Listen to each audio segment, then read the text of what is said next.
Question 13ാമത്തെ question നോക്കിയേ.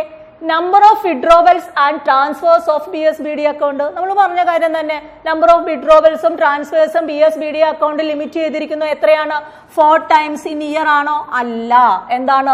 4 times per month. കേട്ടോ, കൺഫ്യൂഷൻ ഉണ്ടാക്കാൻ വേണ്ടിയാണ് ഇങ്ങനെ ഒരു ഓപ്ഷൻ വെച്ചിരിക്കുന്നത്. നമ്മൾ പകുതിയല്ലേ വായിക്കുള്ളൂ അല്ലെ? നമ്മൾ ഓപ്ഷൻസും ക്വസ്റ്റ്യൻസും ഒക്കെ പകുതി വരെ വായിച്ചു കഴിയുമ്പോൾ പിന്നെ നമ്മുടെ ഐഡിയ ഇല്ലേ, അങ്ങനെ ഐഡിയയിൽ വെച്ച് എഴുതരുത്. 4 times എന്ന് കാണുമ്പോഴേ ഇയർ ആണ് ഇവിടെ തന്നിരിക്കുന്നത്. ഒരു വർഷം 4 തവണ എന്നാണോ പറഞ്ഞിരിക്കുന്നത്? അല്ല, ഒരു മാസം 4 തവണ എന്നാ പറഞ്ഞിരിക്കുന്നത് ഇല്ലേ. അപ്പൊ അത് നോക്കിയേ, അത് BSBD അക്കൗണ്ട് എന്ന് ചോദിച്ചാലും നോഫ്രിൽസ് അക്കൗണ്ട് എന്ന് ചോദിച്ചാലും ഇനി BSBD സ്മോൾ അക്കൗണ്ട് എന്ന് ചോദിച്ചാലും അതിൽ ഒരു മാസം റെസ്ട്രിക്റ്റഡ് ആയിട്ടുള്ള അല്ലെങ്കിൽ ഒരു മാസം പെർമിറ്റഡ് ആയിട്ടുള്ള ട്രാൻസാക്ഷൻ ലിമിറ്റ് എന്ന് പറഞ്ഞാൽ 4 times per month ആണ്. അത് ഇൻക്ലൂഡിങ് ATM വിഡ്രോവൽ എന്ന് എടുത്തു പറയുന്നുണ്ട് അല്ലെ.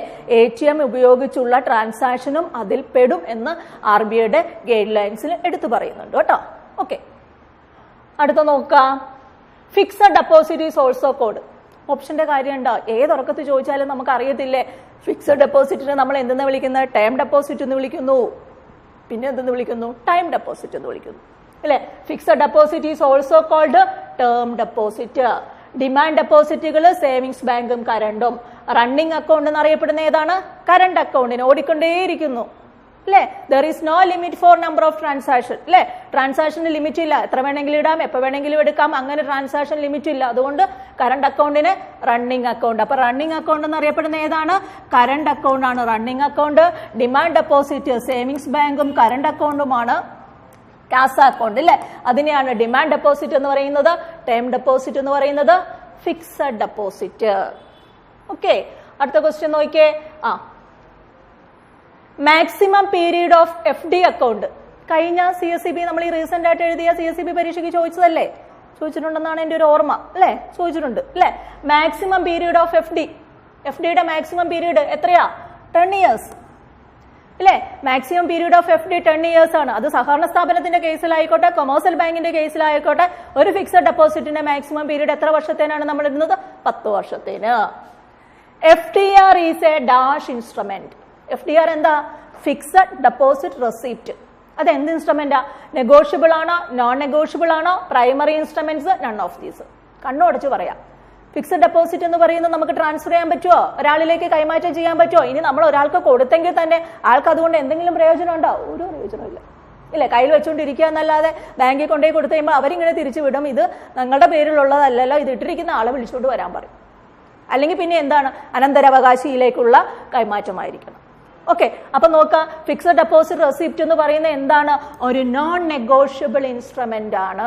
ഫിക്സഡ് ഡെപ്പോസിറ്റ് റെസിപ്റ്റ് ഒരു നോൺ നെഗോഷ്യബിൾ ഇൻസ്ട്രുമെന്റ് ആണ്. നമുക്കറിയാം FDR എന്ന് പറയുന്നത് ഏറ്റവും റിയലബിളും ഈസിയസ്റ്റും വാല്യുബിളുമായിട്ടുള്ള ഒരെന്താണ്? സെക്യൂരിറ്റിയാണ് ഇല്ലേ. സ്വർണം പണയം വെക്കുന്നതിനേക്കാളും സെക്യൂർഡ് ആണോ ഒരു ഫിക്സഡ് ഡെപ്പോസിറ്റിന്റെ റെസിപ്റ്റ് പണയം വെക്കുന്നത് ഇല്ലേ അല്ലെ. അപ്പൊ ആ ഫിക്സഡ് ഡെപ്പോസിറ്റിന്റെ റെസിപ്റ്റിന്റെ മേല് ബാങ്ക് പ്രൊവൈഡ് ചെയ്യുന്ന വായ്പയെ നമ്മളൊരു പേര് വിളിച്ചല്ലോ, ഫിക്സഡ് ഡെപ്പോസിറ്റ് ലോൺ, FDL. ഓർമ്മയുണ്ടോ ഇതൊക്കെ അല്ലെ? ഇതൊക്കെ ഓർത്തിരിക്കണം. ബേസിക് ആയിട്ടുള്ള കാര്യങ്ങളാണ്. നമുക്ക് ബേസിക് ഒന്നും നമുക്കറിയില്ല, വലിയ വലിയ കാര്യങ്ങളൊക്കെ ആയിരിക്കും നമുക്കറിയണേ. പക്ഷെ പരീക്ഷയ്ക്ക് ചിലപ്പോൾ ചോദിക്കുന്നത് ബേസിക് ആയിരിക്കും. ഓക്കെ, അപ്പൊ നോക്കാം. ഫിക്സഡ് ഡെപ്പോസിറ്റ് റെസിപ്റ്റ് നമുക്ക് കൈമാറ്റം ചെയ്യാൻ പറ്റില്ല. അതൊരു നോൺ നെഗോഷ്യബിൾ ഇൻസ്ട്രുമെന്റ് ആണ്. ഏറ്റവും വാല്യുബിൾ ആയിട്ടുള്ള ഒരു സെക്യൂരിറ്റി ആയിട്ട് നമുക്ക് ഫിക്സഡ് ഡെപ്പോസിറ്റിനെ കൺസിഡർ ചെയ്യാം. ഈ റെസിപ്റ്റിന്റെ ഈടിന്മേൽ കൊമേഴ്സ്യൽ ബാങ്ക് പ്രൊവൈഡ് ചെയ്യുന്ന വായ്പകളെ ഫിക്സഡ് ഡെപ്പോസിറ്റ് ലോൺ അല്ലെങ്കിൽ FDL എന്ന് നമുക്ക് വിളിക്കാം. Okay, Dash account is popularly used by businesses or traders. കച്ചവടക്കാരും ബിസിനസ്സും വ്യാപാരികളും വ്യവസായികളും കോമൺ ആയിട്ട് യൂസ് ചെയ്യുന്ന അക്കൗണ്ട് ഏതാണ്? അവരുടെ ഒരു പ്രത്യേകത എന്താ? അവർക്ക് ഡെയിലി മണിക്കൂറുകളുടെ ട്രാൻസാക്ഷൻ ആണ് ഇല്ലേ. അവർക്ക് ബിസിനസിന്റെ ക്യാഷ് കൊണ്ടുപോയി ഇൻവെസ്റ്റ് ചെയ്യണം. ക്യാഷ് ബിസിനസ്സിലേക്ക് ആവശ്യം വരുമ്പോൾ ഒരു നിയന്ത്രണവും കൂടാതെ ഇടാനും എടുക്കാനുമുള്ള അനുവാദം അല്ലെങ്കിൽ അതിനുള്ള സംവിധാനമുള്ള ഒരു അക്കൗണ്ട് ആയിരിക്കണം. അതാണ് ബിസിനസ്സേഴ്സിനും ട്രേഡേഴ്സിനും വേണ്ട അല്ലെ. അക്കൗണ്ടിന്മേൽ ഒരു നിയന്ത്രണവും ഉണ്ടാകാൻ പാടില്ല. ഞങ്ങൾക്ക് പലിശയൊന്നും തന്നില്ലേലും വേണ്ടില്ല, പക്ഷെ ഞങ്ങൾ എടുത്തിരിക്കുന്ന കാശ് ഞങ്ങൾക്ക് എപ്പോഴും എപ്പോൾ വേണമെങ്കിലും ഇടാനും സാധിക്കണം, എപ്പോൾ വേണമെങ്കിലും എടുക്കാനും സാധിക്കണം. അങ്ങനെ പോസിബിൾ ആയിട്ടുള്ള ഒരു അക്കൗണ്ടേ ഉള്ളൂ നമ്മുടെ കയ്യിൽ. ഏത് അക്കൗണ്ട് മാത്രമേ ഉള്ളത്? Current account. ഇല്ലേ? There is no limit for number of transaction ഒരു ലിമിറ്റും ഇല്ല. SB അക്കൗണ്ടിൽ നമ്മൾ പറയും 50, ഒരു ഹാഫ് ഇയർലി 50 തവണ മാത്രമേ പെർമിറ്റഡ് വിഡ്രോവൽ ഉള്ളതെന്ന് നമ്മൾ പറയും, ഇല്ലേ? എന്നാല് കറണ്ട് അക്കൗണ്ടിൽ അങ്ങനെ പെർമിഷൻ ഇല്ല. എപ്പോ വേണമെങ്കിലും ഇടാം, എപ്പോ വേണമെങ്കിലും എടുക്കാം. അതുകൊണ്ടാണ് കറണ്ട് അക്കൗണ്ടിനെ നമ്മൾ വേറൊരു പേര് വിളിച്ചില്ലേ, റണ്ണിങ് അക്കൗണ്ട് എന്ന് വിളിച്ചത്. ഇവിടെ എന്താ പറഞ്ഞിരിക്കുന്നത്? ബിസിനസ്സേഴ്സും ട്രേഡേഴ്സിനും അവൈലബിൾ ആയിട്ടുള്ള അക്കൗണ്ട് കറണ്ട് അക്കൗണ്ട് ആണ്. കാരണം കറണ്ട് അക്കൗണ്ടിൽ നമ്പർ ഓഫ് ട്രാൻസാക്ഷന്റെ കാര്യത്തിൽ എന്തില്ല? റെസ്ട്രിക്ഷൻ ഇല്ല. പിന്നെ എന്താണ്? അതിൽ പലിശ ഇല്ല. എത്ര കോടി എത്ര ലക്ഷം രൂപ SB അക്കൗണ്ടിൽ കടന്നാലും നിങ്ങൾക്ക് 1 രൂപ പോലും എന്ത് കിട്ടില്ല? പലിശ കിട്ടില്ല. അപ്പൊ അതാണ് നോ ഇൻട്രസ്റ്റ് ബിയറിംഗ് അക്കൗണ്ട് ആണ് കറണ്ട് അക്കൗണ്ട്. ഓക്കെ, അപ്പൊ കറണ്ട് അക്കൗണ്ടിന്റെ പ്രത്യേകത നോ ഇൻട്രസ്റ്റ് ബിയറിംഗ് ആണ്. അതുപോലെ തന്നെ നമ്പർ ഓഫ് ട്രാൻസാക്ഷൻസിന്റെ കാര്യത്തിൽ ലിമിറ്റേഷൻസും ഇല്ല. അതുകൊണ്ടാണ് ട്രേഡേഴ്സും ബിസിനസ്സേഴ്സും ഏത് അക്കൗണ്ട് തന്നെ ചൂസ് ചെയ്തത്. അതായത് ട്രേഡേഴ്സിനും ബിസിനസ്സേഴ്സിനും ഉള്ള അക്കൗണ്ട് എന്നാണ് നമ്മൾ ആരെ അറിയപ്പെടുന്നത്? കറണ്ട് അക്കൗണ്ടിനെ അറിയപ്പെടുന്നത്. ഓക്കെ, കറണ്ട് അക്കൗണ്ടിന്റെ ഈടിന്മേൽ അല്ലെങ്കിൽ കറണ്ട് അക്കൗണ്ട് ഉള്ള ഒരാൾക്ക് ബാങ്ക് പ്രൊവൈഡ് ചെയ്യുന്ന വായ്പയെ നമ്മളൊരു പേര് വിളിക്കുമല്ലോ. എന്താണ്? OD, ഓവർ ഡ്രാഫ്റ്റ്, അല്ലേ? കറണ്ട് അക്കൗണ്ട് സെക്യൂരിറ്റി ആയിട്ട് സ്വീകരിച്ചുകൊണ്ട്, അല്ലെങ്കിൽ കറണ്ട് അക്കൗണ്ടിലെ എമൗണ്ട് സെക്യൂരിറ്റി ആയിട്ട് സ്വീകരിച്ചുകൊണ്ട് അതിനേക്കാളും കൂടിയ എമൗണ്ട് ബാങ്ക് വായ്പയായിട്ട് പ്രൊവൈഡ് ചെയ്യും. അതിനെ വിളിക്കുന്ന, ആ സംവിധാനത്തെ വിളിക്കുന്നതാണ് overdraft. Overdraft facility ലഭ്യമാകണമെങ്കിൽ നമുക്ക് എന്തുണ്ടായാൽ മതി? ഒരു കറണ്ട് അക്കൗണ്ട് ഉണ്ടായാൽ മതി. ഓക്കെ, അപ്പൊ നോക്കിയേ, കറണ്ട് അക്കൗണ്ട് എന്ന് പറയുന്നത് ഒരു ഡെപ്പോസിറ്റും ഓവർ ഡ്രാഫ്റ്റ് എന്ന് പറയുന്നത് ഈ കറണ്ട് അക്കൗണ്ടിന്റെ ഈടിന്മേല് പ്രൊവൈഡ് ചെയ്യുന്ന ക്രെഡിറ്റുമാണ്. അടുത്ത് നോക്കിയേ, വീണ്ടും കറണ്ട് അക്കൗണ്ടിനെ വിളിക്കുന്ന മറ്റൊരു പേര്. ഇത് ഇങ്ങനെ റിപ്പീറ്റ് ആയിട്ട് വരുമ്പോഴേ അയ്യോ ഇത് മിസ്റ്റേക്കിൽ അടിച്ചു പോയതാണോ അല്ലെങ്കിൽ പഴയത് കാണാതെ അടിച്ചു പോയതാണോ എന്ന് നിങ്ങൾ വിചാരിക്കരുത്. ക്വസ്റ്റ്യൻ മീനിങ് ഒന്ന് തന്നെയായിരിക്കും, ഓപ്ഷനും ഒന്ന് തന്നെയായിരിക്കും. എന്താ ഇങ്ങനെ റിപ്പീറ്റ് ആയിട്ട് വന്നെ? ഇത് റിപ്പീറ്റ് ആയിട്ട് പരീക്ഷയിൽ ചോദിച്ചിട്ടുള്ളത് CSEB-യിലായിക്കോട്ടെ, JC-യുടെ പരീക്ഷയിലായിക്കോട്ടെ, അപ്പെക്സ് സൊസൈറ്റികളുടെ പരീക്ഷയിലേക്ക് ആയിക്കോട്ടെ, ഇങ്ങനെ കണ്ടിന്യൂസ് ആയിട്ട് ചോദിച്ചത് കൊണ്ടാണ് നമ്മളിത് റിപ്പീറ്റ് ആയിട്ട് ഇടുന്നോട്ടോ, അല്ലാതെ മിസ്റ്റേക്ക് അല്ലാട്ടോ, അങ്ങനെ തെറ്റിദ്ധരിക്കല്ലേ. നോക്കിയേ, current account is also called demand deposit. Current അക്കൗണ്ടിനെ നമ്മൾ 1-2 പേര് വിളിച്ചു. റണ്ണിങ് അക്കൗണ്ട് എന്ന് വിളിച്ചു, ഡിമാൻഡ് അക്കൗണ്ട് എന്ന് വിളിച്ചു. ഇത് ആർക്ക് വേണ്ടി മാത്രമുള്ളതാണെന്ന് ഓർത്തിരിക്കുക? ട്രേഡേഴ്സിന് ബിസിനസ്സേഴ്സിന് വേണ്ടി മാത്രമുള്ളതാണെന്ന് ഓർത്തിരിക്കുക. അപ്പൊ current account is also called demand deposit. ഇവിടെ ഓപ്ഷൻ അറിയാൻ പാടില്ല, എഴുതാം. നോക്കിയേ, ഈ ടേം ഡെപ്പോസിറ്റും ടൈം ഡെപ്പോസിറ്റും രണ്ടും ഒന്നാണ്. ഫിക്സഡിനെ വിളിക്കുന്ന പേരാ. ഓൾ ഓഫ് ദീസ് അല്ല. പിന്നെ ഏതാണ്? Demand deposit. ഓക്കെ, അടുത്തത് Pygmy deposit is introduced by Dash Bank. Pygmy deposit is related to Dash deposit എന്ന് CSEB ചോദിച്ചിട്ടുണ്ട്. Pygmy deposit is related to Dash deposit. Pygmy deposit ഏത് ഡെപ്പോസിറ്റുമായി റിലേറ്റഡ് ആയിട്ടുള്ളതാണ്? ഏത് ഡെപ്പോസിറ്റുമായി related ആയിട്ടുള്ളതാണ്? റെക്കറിംഗ് ഡെപ്പോസിറ്റുമായിട്ട് റിലേറ്റഡ് ആയിട്ടുള്ളതാണ്, അല്ലേ? നമുക്കറിയാം റെക്കറിംഗ് ഡെപ്പോസിറ്റ് നമ്മുടെ ഇന്ത്യയിലെ കൊമേഴ്സ്യൽ ബാങ്കുകൾ കൺസിഡർ ചെയ്താൽ ഈ 4 നിക്ഷേപങ്ങളിൽ ഏറ്റവും കുറവ് ഫണ്ട് ഉള്ളത് ഈ RD-യിലാണ്. അപ്പൊ RD-യുടെ ഈ കുറവ് ഫണ്ടിനെ ഒന്ന് മൊബിലൈസ് ചെയ്യുന്നതിന് വേണ്ടി ഇൻട്രൊഡ്യൂസ് ചെയ്ത ഒരു സ്കീമാണ് പിഗ്മി ഡെപ്പോസിറ്റ് സ്കീം എന്ന് പറയുന്നത്. ഈ പിഗ്മി ഡെപ്പോസിറ്റ് സ്കീം ആരാണ് ഇൻട്രൊഡ്യൂസ് ചെയ്തത് എന്നാണ് ചോദിച്ചിരിക്കുന്നത്. അത് ഇൻട്രൊഡ്യൂസ് ചെയ്തത് സിൻഡിക്കേറ്റ് ബാങ്ക് ആണ്. പക്ഷെ ഇപ്പോൾ സിൻഡിക്കേറ്റ് ബാങ്ക് ഇല്ല. ഇപ്പൊ നമ്മൾ സിൻഡിക്കേറ്റ് ബാങ്കിനെ എന്താ വിളിക്കുന്നത്? കനറ ബാങ്ക്. സിൻഡിക്കേറ്റ് ബാങ്ക് ആരുമായിട്ട് മെർജ് ചെയ്തു പോയി? കനറ ബാങ്കുമായിട്ട് മെർജ് ചെയ്തു പോയി. അപ്പൊ ഇങ്ങനെ ഒരു ഓപ്ഷൻ ഇട്ടതിന്റെ കാര്യം, ഇതിൽ 2 ക്വസ്റ്റ്യൻസിന് ആൻസർ നിങ്ങൾ പഠിച്ചിരിക്കണം. ഒന്ന്, പിഗ്മി ഡെപ്പോസിറ്റ് എന്ന് പറയുന്നത് ഒരു റെക്കറിംഗ് ഡെപ്പോസിറ്റിന്റെ ഫോമാണ്.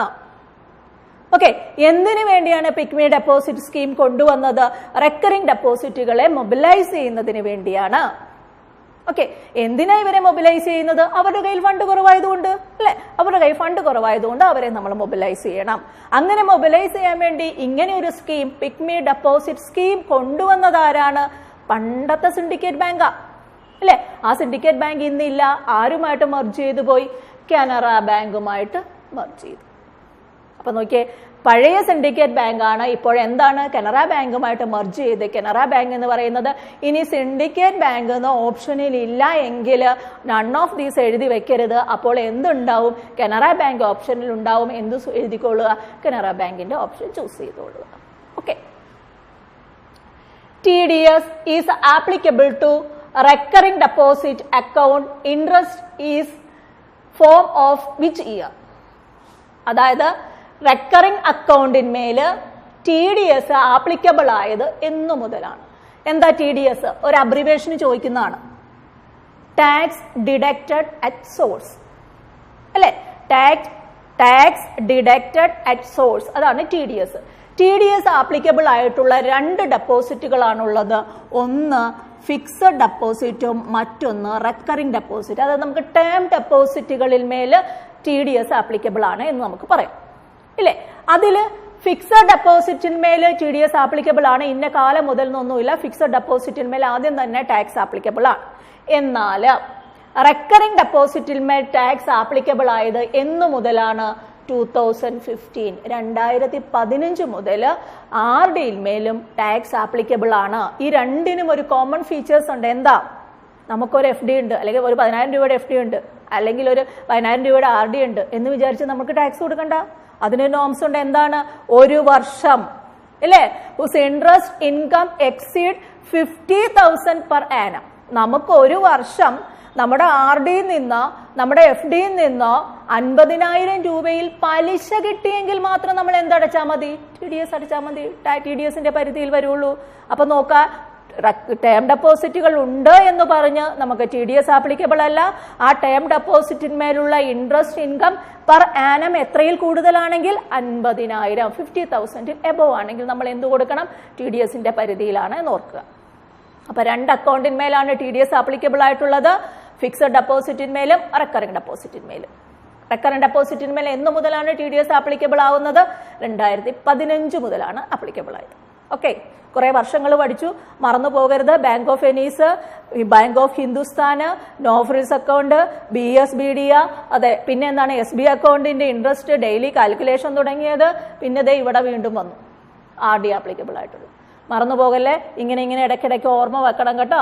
ട്രാവൽ ചെയ്യുന്ന സമയത്തോ വെറുതെ ഇരിക്കുന്ന സമയത്തൊക്കെ ഇങ്ങനെ മെമ്മറിയിലേക്ക് വർഷങ്ങൾ കൊണ്ടുവന്ന് പിന്നെ നമ്മൾ മറക്കൂല. പിന്നെ വർഷങ്ങളിലെ കാര്യത്തെ നമ്മളെ തോൽപ്പിക്കാൻ ആരും ഉണ്ടാവില്ല. അങ്ങനെ ഇടയ്ക്കിടയ്ക്ക് നമ്മൾ റിക്കളക്ട് ചെയ്തുകൊണ്ടേ ഇരിക്കണം.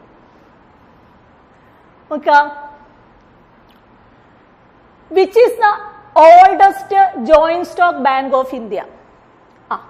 ഏതാണ് ഇന്ത്യയിലെ ഏറ്റവും പഴക്കം ചെന്ന ജോയിന്റ് സ്റ്റോക്ക് ബാങ്ക്? അവിടെ ജോയിന്റ് സ്റ്റോക്ക് ബാങ്ക് എന്ന് കേൾക്കുമ്പോൾ അയ്യോ, എന്താണ് ജോയിന്റ് സ്റ്റോക്ക് ബാങ്ക്? എന്താ ജോയിന്റ് സ്റ്റോക്ക് ബാങ്ക്? ഒന്നുമില്ല. ഈ ജോയിന്റ് സ്റ്റോക്ക് ബാങ്കിൽ നിന്നല്ലേ നമ്മുടെ കൊമേഴ്സ്യൽ ബാങ്ക് ഉണ്ടായത്? അത്രേ ഉള്ളൂ. അതായത് ജോയിന്റ് സ്റ്റോക്ക് കമ്പനികളെ നമ്മൾ പറഞ്ഞു, ഇന്ത്യയിൽ ആദ്യമായിട്ട് ബ്രിട്ടീഷുകാര് കമ്പനികൾ സ്ഥാപിച്ചു. ആ കമ്പനികളുടെ നിലനിൽപ്പിന് അവർക്ക് ആവശ്യമായിട്ടുള്ള ഫിനാൻഷ്യൽ അസിസ്റ്റൻസ് ബ്രിട്ടീഷ് ഗവൺമെന്റിൽ നിന്ന് നൽകുന്നതിനുള്ള ഗവൺമെന്റും ഈ കമ്പനികൾക്കും ഇടയിൽ ഒരു മീഡിയേറ്ററായിട്ട് ജോയിന്റ് സ്റ്റോക്ക് ബാങ്കുകൾ വന്നു. ജോയിന്റ് സ്റ്റോക്ക് കമ്പനികളെ സഹായിക്കാൻ ജോയിന്റ് സ്റ്റോക്ക് ബാങ്കുകൾ വന്നു. പിന്നീട് കുറെ നാൾ കഴിഞ്ഞപ്പോൾ ബ്രിട്ടീഷുകാർ നമ്മളെയൊക്കെ ഇട്ടേച്ചും പോയി കഴിഞ്ഞപ്പോൾ അവർ ഈ ജോയിന്റ് സ്റ്റോക്ക് ബാങ്കുകൾ അവിടെ നിലനിർത്തി. അവർക്ക് എങ്ങോട്ടും പോകാൻ പറ്റാതായി. ബ്രിട്ടീഷ് ഗവൺമെന്റ് പോയപ്പോൾ ഗവൺമെന്റിൽ നിന്നുള്ള സാമ്പത്തിക സഹായം ഇല്ലാതായി. പിന്നെ അവർ എന്ത് ചെയ്യാൻ തുടങ്ങി? നമ്മുടെയൊക്കെ കയ്യിൽ നിന്ന്, ജനങ്ങളുടെ കയ്യിൽ നിന്ന് ചെറിയ ചെറിയ നിക്ഷേപങ്ങൾ സ്വീകരിച്ചുകൊണ്ട് അവർ പ്രവർത്തിക്കാൻ തുടങ്ങി. അന്നേരം നമ്മൾ ഇവരെ പേര് മാറ്റി എന്തെന്നാക്കി? ഡെപ്പോസിറ്റ് ബാങ്ക് എന്നാക്കി.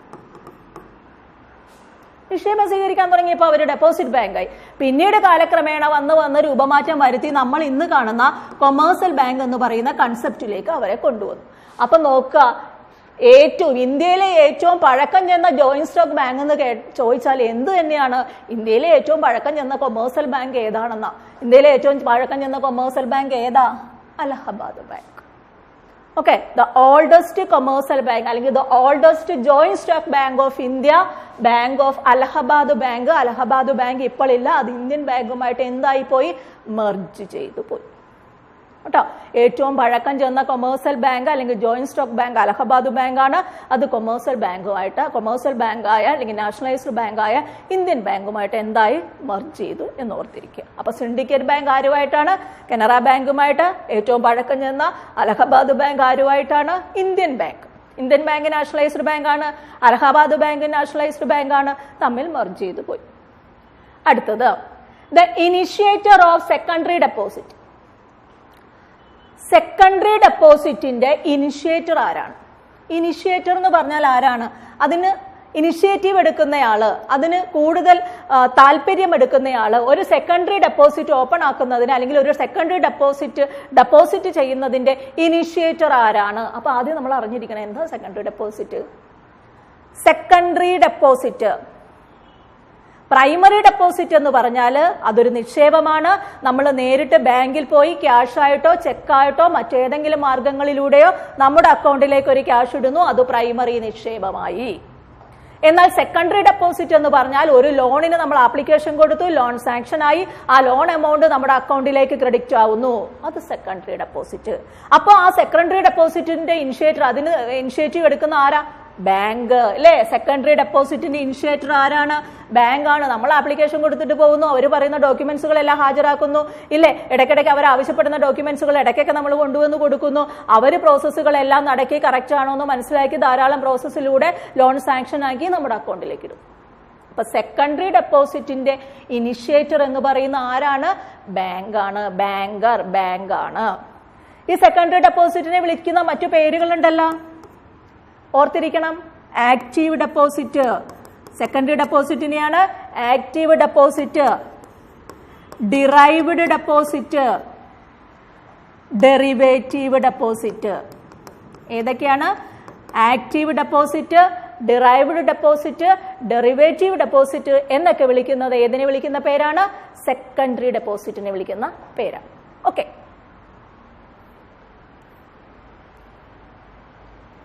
നോക്കിയേ, sudden reduction in the availability of credit. അതെന്താ? ക്രെഡിറ്റിന്റെ അവൈലബിലിറ്റിയിൽ പെട്ടെന്നൊരു കുറവ് സംഭവിക്കുന്നു, അതായത് വായ്പയുടെ ലഭ്യതയിൽ പെട്ടെന്ന് കുറവ് സംഭവിക്കുന്നു. അതെങ്ങനെയാ വായ്പയുടെ ലഭ്യതയിൽ കുറവ് സംഭവിക്കുക? നമ്മൾ എപ്പോഴാണ് വായ്പ എടുക്കുന്നത്? ഉയർന്ന പലിശ നിരക്ക് നമ്മൾ വായ്പ എടുക്കാൻ പോവോ? ഇല്ല. ബാങ്കിന്റെ പരിസരത്തേക്ക് പോകില്ല അല്ലെ. കുറഞ്ഞ പലിശ, നമ്മൾ ഒരു വായ്പ എടുക്കുന്നതിന് മുമ്പ് ആ ചുറ്റുപാടുമുള്ള ഒരു 10 ബാങ്കിലെങ്കിലും കയറി ഇറങ്ങും. എന്തിനാ കയറി ഇറങ്ങണത്? ഏറ്റവും 1% പലിശ കുറവ് എവിടെയാണെന്ന് അറിയാൻ പറ്റും അല്ലെ. നോർമൽ അങ്ങനെയാണ് ഇല്ലേ. അപ്പൊ പലിശ നിരക്ക് ഉയർന്നിരുന്നാൽ ക്രെഡിറ്റിന്റെ ലഭ്യത കുറയും അല്ലെ. അപ്പൊ ഇൻട്രസ്റ്റ് റേറ്റിൽ ഉണ്ടാവുന്ന ഫ്ലക്ച്വേഷൻസ്, ഏറ്റക്കുറച്ചിലുകൾ ക്രെഡിറ്റിന്റെ അവൈലബിലിറ്റിയെ, പെട്ടെന്നുള്ള അവൈലബിലിറ്റിയെ അല്ലെ, സഡൻ റിഡക്ഷൻ, പെട്ടെന്നുള്ള കുറവിനെ സൂചിപ്പിക്കും. കൂടാതെ ഡോക്യുമെന്റേഷൻ, എന്തൊരു പാടാണ് അല്ലേ. ബാങ്കിലൊക്കെ പോയി ഒരു വായ്പ എടുക്കണമെങ്കിൽ ആ ഡോക്യുമെന്റ് ഈ ഡോക്യുമെന്റ് അങ്ങനെ 10,000 ഡോക്യുമെന്റ്സ് ഒക്കെ വേണം. കൂടുതൽ ഡോക്യുമെന്റേഷൻ ആകുമ്പോൾ നമ്മൾ ഒരു ലോൺ എടുത്തില്ലേലും വേണ്ടിയില്ല, വേറെ എവിടെന്നെങ്കിലും വേള വട്ടിപ്പലിശയ്ക്ക് അല്ലേ, അങ്ങനെ എന്തെങ്കിലും ബ്ലേഡ് മാഫിയയുടെ കയ്യിൽ നിന്നാണെങ്കിലും വായ്പ എടുക്കാം. ഇതൊക്കെ ഉണ്ടാക്കി വരുമ്പോഴത്തേന് നമ്മുടെ ജീവിതം അവസാനിക്കും എന്നൊക്കെ നമ്മൾ പറയാറില്ലേ. ഡോക്യുമെന്റേഷൻ ടൈറ്റ് ആകുമ്പോ ഇല്ലേ, അതായത് ഒരു 10,000 ഡോക്യുമെന്റ്സുകൾ പ്രിപ്പയർ ചെയ്ത് കൊണ്ടുവരാൻ പറയുമ്പോൾ അതിന് നമ്മൾ വായ്പയുടെ കാലാവധി ചിലപ്പോൾ 5 വർഷമായിരിക്കും. ഡോക്യുമെന്റ്സുകളൊക്കെ പ്രിപ്പയർ ചെയ്ത് വരുമ്പോഴത്തേനും വർഷം ഒന്ന് കഴിയും. അപ്പൊ നമ്മൾ സ്വാഭാവികമായിട്ടും മടങ്ങും. അപ്പൊ നോക്കിയേ, ഡോക്യുമെന്റേഷൻ ടൈറ്റൻ ചെയ്യുമ്പോൾ അത് വായ്പയുടെ സഡൻ റിഡക്ഷന് കാരണമാകുന്നു.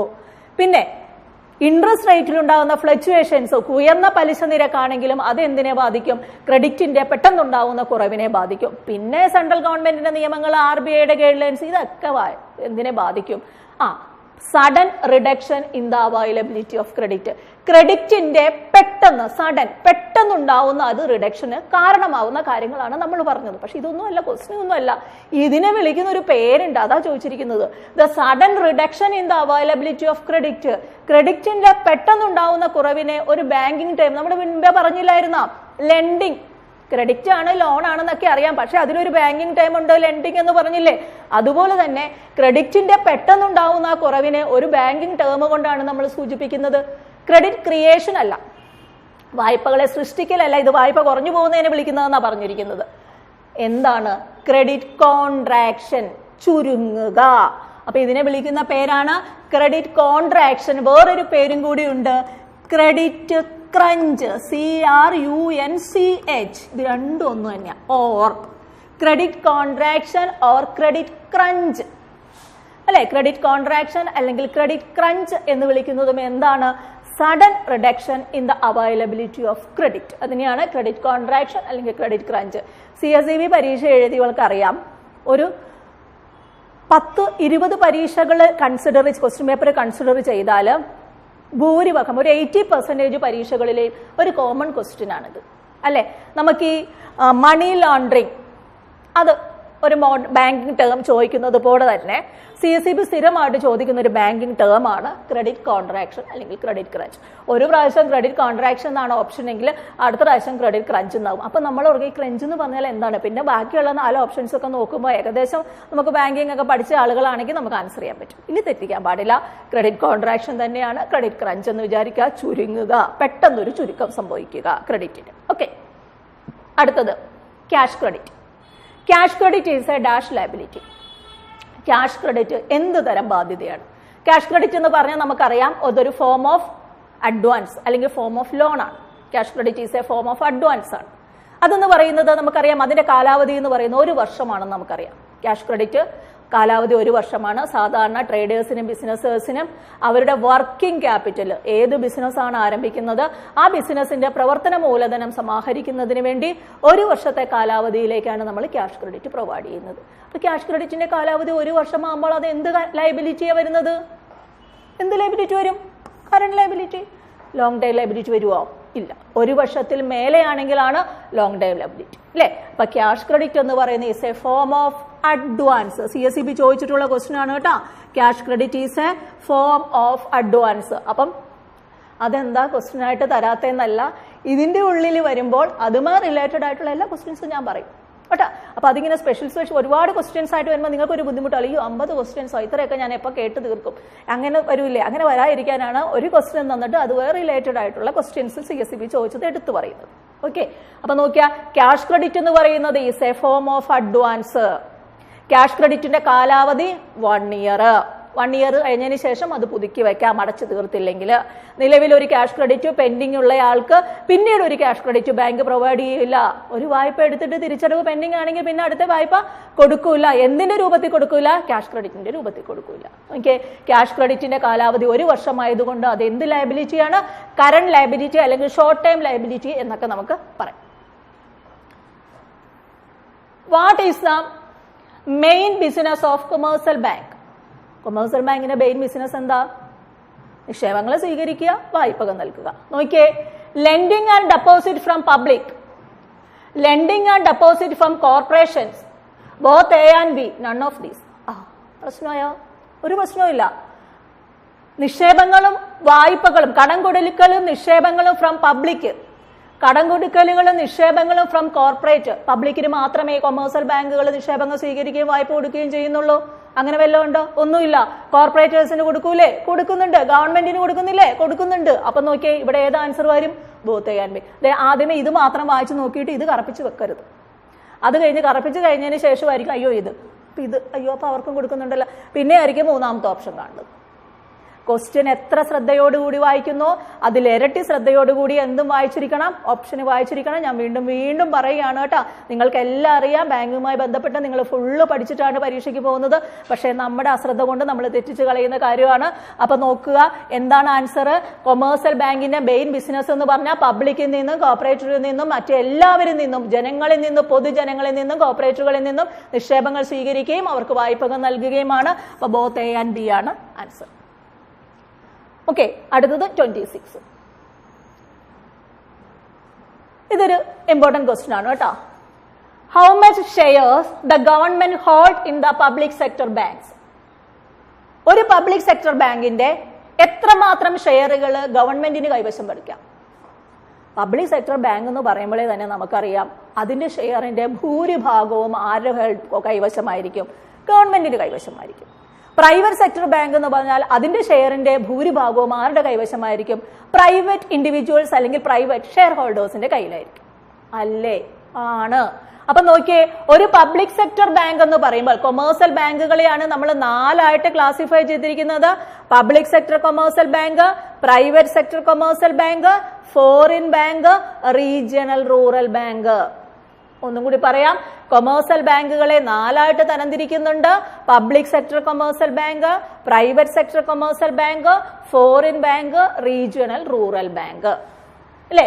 അതിൽ പബ്ലിക് സെക്ടർ കൊമേഴ്സ്യൽ ബാങ്ക് എന്ന് പറഞ്ഞാൽ ഏതൊരു കൊമേഴ്സ്യൽ ബാങ്ക് ആണെങ്കിലും അതിന്റെ ഒബ്ജക്റ്റ് എന്ന് പറയുന്നത് ടു മേക്ക് പ്രോഫിറ്റ് ആണ്. അവർ നിക്ഷേപങ്ങൾ സ്വീകരിക്കുന്നുണ്ട്, വായ്പകൾ നൽകുന്നുണ്ട്. എന്നാൽ പബ്ലിക് സെക്ടർ കൊമേഴ്സ്യൽ ബാങ്ക് അതിന്റെ ഷെയറിന്റെ ഭൂരിഭാഗവും majority shares held by government. എന്നാൽ പ്രൈവറ്റ് സെക്ടർ കൊമേഴ്സ്യൽ ബാങ്ക് ആണെങ്കിൽ അതിന്റെ majority shares held by private shareholders. ഇവിടെ നോക്കിയേ, പബ്ലിക് സെക്ടർ കൊമേഴ്സ്യൽ ബാങ്ക് ഗവൺമെന്റിന് എത്രമാത്രം ഷെയറുകൾ ഹോൾഡ് ചെയ്യാം? Majority shares minimum 75, more than 51%, more than 33%, more than 40%. എത്രയാ? കുറഞ്ഞത് 75% ഷെയറുകൾ, അതായത് മജോറിറ്റി ഷെയർസ് ആയി അല്ലേ?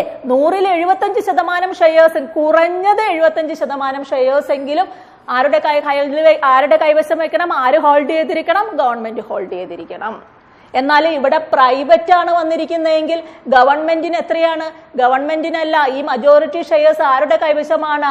പ്രൈവറ്റ് ഇൻഡിവിജ്വൽസിന്റെ കയ്യിലാണ്, അല്ലെങ്കിൽ പ്രൈവറ്റ് ഷെയർ ഹോൾഡേഴ്സിന്റെ കൈവശമാണെന്ന് പറയാം.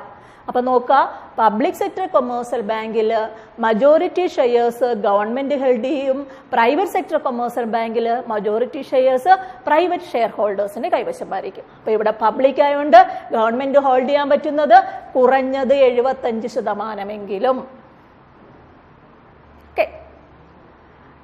RBI provide overdraft facility to dash. RBI ആർക്കായിരിക്കും ഓവർഡ്രാഫ്റ്റ് ഫെസിലിറ്റി പ്രൊവൈഡ് ചെയ്യുന്നത്? Central government. നമുക്ക് പോയി RBIയിൽ കറണ്ട് അക്കൗണ്ട് ഓപ്പൺ ആക്കി ഓവർഡ്രാഫ്റ്റ് ഫെസിലിറ്റി എടുക്കാൻ പറ്റുമോ പബ്ലിക്കിന്? ഇല്ല. കൊമേഴ്സ്യൽ ബാങ്കുകൾക്ക് പോസിബിൾ ആണ്, പക്ഷെ നോർമൽ ആർക്കാണ് പ്രൊവൈഡ് ചെയ്യുന്നത്? Central government. ഈ ഓപ്ഷൻ കൺസിഡർ ചെയ്യുമ്പോൾ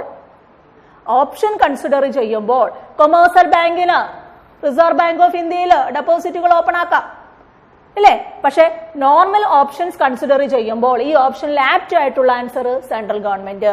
അപ്പൊ overdraft facility, RBI provide overdraft facility to generally അല്ലെങ്കിൽ കോമൺലി ഗവൺമെന്റിന്റെ ബാങ്ക് അല്ലേ? ഓക്കെ. അടുത്തത്, the bank purchase bills and immediately pay the cash after deducting certain percentage of its face value. These procedure is called. അതായത് ഒരു bill കാലാവധിയാകുന്നതിന് മുമ്പ് അത് immediate ആയിട്ട് ബാങ്കിൽ കൊടുക്കുന്നു.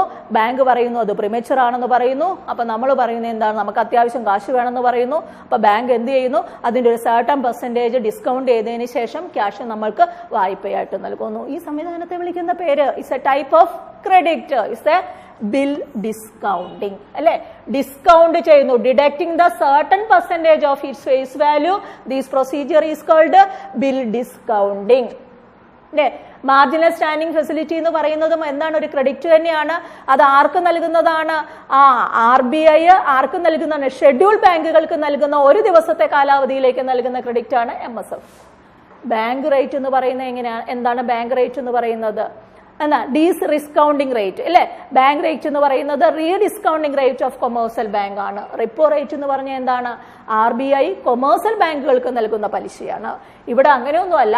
നമ്മുടെ ബില്ല് നമ്മൾ ബാങ്കിൽ ഹാജരാക്കുമ്പോൾ അതിന്മേൽ ഡിസ്കൗണ്ട് ചെയ്ത് ബാങ്ക് നമുക്ക് വായ്പകൾ അനുവദിക്കുന്നതിനെ പറയുന്ന പേരാണ് ബിൽ ഡിസ്കൗണ്ടിങ്. ഓക്കെ. അടുത്തത്, letter of credit is prepared for dash. ആരാണ് ലെറ്റർ ഓഫ് ക്രെഡിറ്റ് പ്രിപ്പയർ ചെയ്യുന്നത്? ജാമ്യച്ചീട്ട് is a general utility function. നമ്മൾ പഠിച്ചതാ. ജാമ്യച്ചീട്ട് preparation is a general utility function.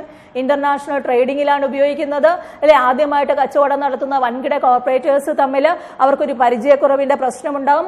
Fund lapse ആകുമോ അല്ലെങ്കിൽ പ്രോപ്പറായ രീതിയിൽ ഫണ്ടിങ് നടത്തുമോ എന്നൊക്കെ പ്രശ്നം ഉണ്ടാകുമ്പോൾ ഇമ്പോർട്ടേഴ്സ് ബാങ്ക് എക്സ്പോർട്ടേഴ്സ് ബാങ്കിനെ നമ്മളെ പരിചയപ്പെടുത്തി കൊടുക്കുന്നു. നമ്മുടെ ബിസിനസ് കാര്യങ്ങളെ കുറിച്ചൊക്കെ ഉള്ള ഒരു അവയർനെസ് കൊടുക്കുന്നു. ബിസിനസ്സിന് യാതൊരുവിധ ബുദ്ധിമുട്ടും ഉണ്ടാകില്ല എന്ന് ഇമ്പോർട്ടേഴ്സ് ബാങ്ക് എക്സ്പോർട്ടേഴ്സ് ബാങ്കിന് നൽകുന്ന ഒരു ഡിക്ലറേഷൻ അല്ലെങ്കിൽ ഒരു അക്നോളജ്മെന്റ് അല്ലേ?